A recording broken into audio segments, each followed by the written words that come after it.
আসসালামু আলাইকুম। এই যে দেখেন আমি বাড়ি থেকে বেরিয়েছি, আমাদের বাড়ির দরজা এভাবে এরকম।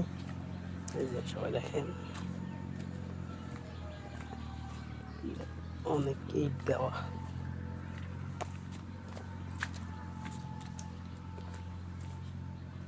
আপনাদেরকে দেখাবো এই যে এগুলা আমাদের এলাকা, গ্রাম এলাকা, তো গ্রাম অঞ্চল।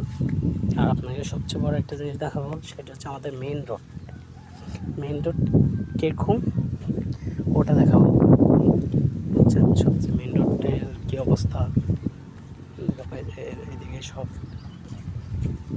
শ্বাস করার জমি, এদিকে এটা হচ্ছে আমাদের কবরস্থান, যেটা আমাদের পারিবারিক কবরস্থান সবাই। এটা এখানে অনেক কবর আছে, এর পাশে নাই, পাশে এখনও দেয়নি, ধরেন আমাদেরকে রাখবে আর এর পাশে। আর এদিকে অনেক কবর আছে। এটা হচ্ছে আমার মেয়ের কবর, যেটা নীল নেট দিয়ে ইয়ে করা, এটা আমার মেয়ের কবর। আর এটা হচ্ছে আমাদের মসজিদের অজুখানা। এটা মসজিদ, যেটা আমি পাঞ্জাখানা বলে। দেখছেন এটা হচ্ছে আমাদের মেইন রোড, অবস্থা অনেক খারাপ। আর এদিকে দেখেন একটা শ্বাস করার জমিন, সবাই কিন্তু মাছ ধরতেছে। যে গ্রাম অঞ্চলে জমিন শ্বাস করলে মাছ ধরে, এ দেখেন গাড়ির পিছনে পিছনে মাছ ধরে, দেখছেন।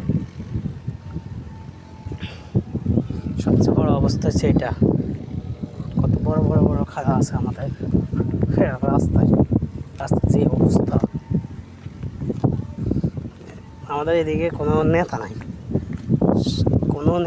নেতারা মরে গেছে। আমাদের এই লক্ষ্মীপুর সদরে ভবানীগঞ্জ ইউনিয়নের 6 নম্বর ওয়ার্ডে এদিকে পশ্চিম চরমনসা, এদিকে কোনো নেতা নাই। রাস্তার অবস্থা বাজে হাল, ওইদিকে আরও বাজে হাল, আমি দেখাবো। হাঁটতে পারি না কাদার জন্য। বৃষ্টি হয়ে গেছে, কি জোরে বৃষ্টি পড়ে, দেখছেন। হ্যাঁ, আমি ভিজে যাবো, আমি এমন অবস্থা আছি।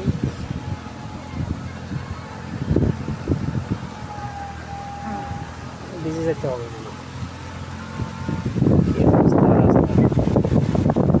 তার মধ্যে আবার বৃষ্টি, এখান থেকে মানুষ চলে করে যাইতে অবস্থা।